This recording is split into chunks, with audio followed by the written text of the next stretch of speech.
ऐलान किया 45% मुसलमानों की आज यहाँ पे संख्या है और 55 में।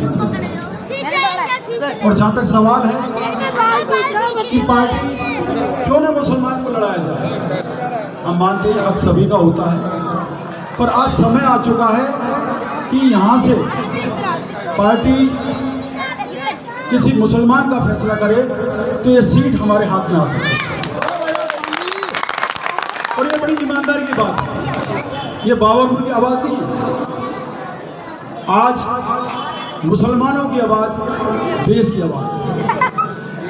आज मुसलमानों की आवाज़ देश की आवाज़ है।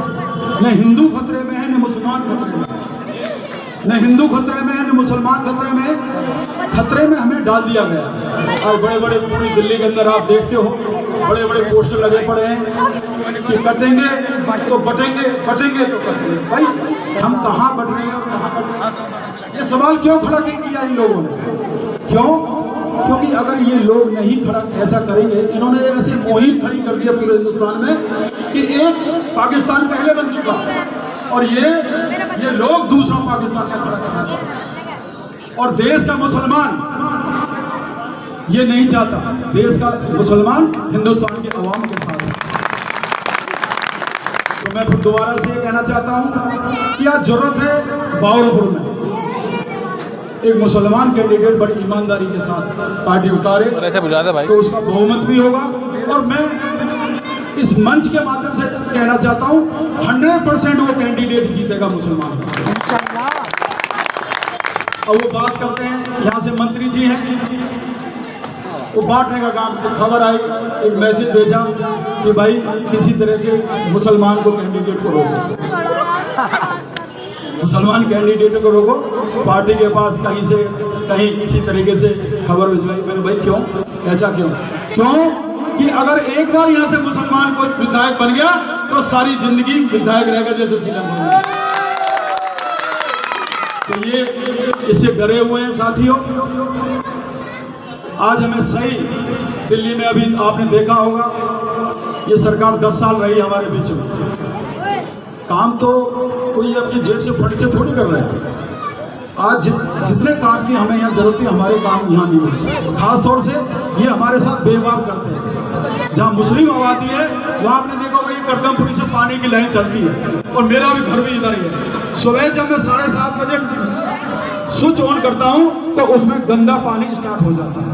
और पॉश एरिया में जहाँ अच्छे इलाके में वहाँ पुश करो तो वहाँ पानी ऐसा आता है जैसे वाटर फिल्टर का। यहाँ इस जनता के लिए भेदभाव क्यों? क्योंकि ये आबादी आपको पता है ये मुस्लिम आबादी है। भाई गोपाल राय जी ने कभी ये ध्यान दिया कि यहाँ से जो मुसलमान रोजाना आपके पास कंप्लेंट लेके जाते हैं, क्षेत्र की जनता लेके जाती है, आपने कभी पानी में ध्यान दिया?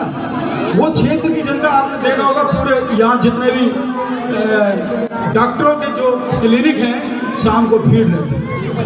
क्यों भीड़ रहती है? क्योंकि पेट खराब है, किसी का कुछ खराब हो गया, कुछ खराब हो गया। हम इस चीज़ को 5.5 साल से लगातार झेल रहे हैं। उन्होंने कभी पाइपलाइन का कोई काम नहीं किया कि भाई पाइपलाइन इनको पानी को कैसे, वैसे बड़ी बड़ी बात करते हैं कि हमने फिल्टर लगवा दिए। भाई यहाँ एक फिल्टर यहाँ का भी लगवा दो। जहाँ 45% की आबादी है, कितना हमारा हिस्सेदारी होनी चाहिए? तो जहाँ हिस्सेदारी की बात आती है, न पानी की कोई सुविधा, क्लिनिक की बात करते हैं, मोहल्ला क्लिनिक इन्होंने एक ऐलान किया कि दिल्ली के अध्यक्ष भी हैं वो, उन्होंने ऐलान किया कि पूरी दिल्ली के अंदर सबसे ज़्यादा बावरपुर विधानसभा के 13 क्लिनिक मैंने खुलवाए। अब 13 क्लिनिक की बात मेरे पास उनकी फोटो भी है। उसमें 13 क्लिनिकों में 9 क्लिनिकों में कुत्ते सोते हैं। आपको मैं फोटो दिखा सकता हूँ कि मेरे पास वीडियो है। जब उनसे बात करते हैं दवाइयों की तो बड़ा लंबा चौड़ा चिट्ठा होता है। एक क्लिनिक में अभी हमें दवाइयों को चिट्ठा पकड़ा, हार्ट की दवाई बड़ी महंगी होती है। तो हम जब वो गए तो एक पैकेट में, पूरे के पूरे पैकेट में पूरा बंडल वो बिक्री के लिए ले जा रहा था। मैंने भाई ये कहा चला, ये मोहल्ला क्लिनिक की जिनमें जो भी मरीज आए थे उनके घरों में हमें ये वितरित करनी है। मैंने भाई कितने घरों में आपने वितरित कर दी ये दवाई? चला जी आप हमारे साथ चलिए। जितने में हम उनके पीछे जाने की कोशिश करें वो बंदा ही गायब। भाई वो दवाइयाँ कहाँ गई? ये 13 क्लिनिक इनके मोहल्ले ये बारपुर जनसभा में काम कर रहे हैं। तो ईमानदारी की बात यह है कि इनको इस चुनाव में इनको वोट चाहिए, और वोटों के माध्यम से आपके बीच में झूठों का, अब ये देखिए केजरीवाल साहब ने कितना बड़ा झूठों का सरदार है, मैंने ये कर दिया, मैंने वो कर दिया। भाई हमें ये इधर उधर की बातों की जरूरत है, हमें बुनियादी चीज़ें चाहिए। हमें पहले पानी की सुविधा चाहिए, नालियां हमारी साफ होनी चाहिए। अभी हाजी जरी साहब का जो फंड था, अभी इन्होंने मुझे बताया कि भाई साहब मैंने तो एक गली तो अपने फंड से बनवाई है, दो गली, और 2 गलियों के साथ साथ जब मैंने सफाई की व्यवस्था, कहते हैं मुस्लिम इलाके में सफाई नहीं होती। भाई सफाई होगा, तुमने उन इलाकों में तो अपनी पावर से 20-20 गाड़ियां लगा रखी है। भाई हाजी जरीब को 20 गाड़ी 10 गाड़ी तो दे दो, तो गलियां साफ हो जाए। आप देने नहीं चाहते, क्यों? क्योंकि आपको पता है मुझे वोट जो लेना है, मुझे तो अपने तरीके से लेना है। वो हाजी जरीब को तो मजबूत करना ही नहीं चाहते थे, वो कांग्रेस का वोट बढ़ाना ही नहीं चाहते। तो हमने ये तय किया, हाजी जरी साहब से बात हुई, भाई निगम पार्षद महोदय आप क्या करना चाहते हैं? कांग्रेस पार्टी ऐसा है, अगर कांग्रेस, हमारी सत्ता तो है नहीं इस टाइम, तो तय किया हाजी जरी साहब ने, बहुत बड़ा दिल चाहिए इसके लिए, इन्होंने अपने फंड से, अपने जेब से 4 गाड़ियां खरीदी और उनको इलाके में कूड़ा उठवाने का काम किया। ये आपको मैं बताना चाहता हूँ। और आज जिस चीज़ के लिए हम सब इकट्ठा हुए हैं, मेरे सामने हमारी बहनें माताएं तो नहीं बैठी, पर मैं उनकी आपके माध्यम से उनके बीच में आवाज़ पहुंचाना चाहता हूं कि कम से कम अगर हमारे पास ये ज्ञान का औजार होगा, आपने देखा होगा नजमा हेप्तुल्लाह, हिंदुस्तान से कितनी महिलाएं उस पवित्र स्थान पर पहुंची हैं लोकसभा में।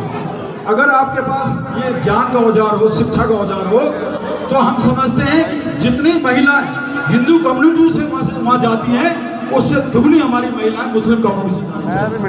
तब हम अपना हक मांगने की कोशिश करेंगे, और हक वाजिब बात तो ये रहेगी, अगर हम उन्हीं शिक्षा के माध्यम से अगर ये सब चीज़ों को लेकर चलेंगे तो बहुत आगे बढ़ेंगे।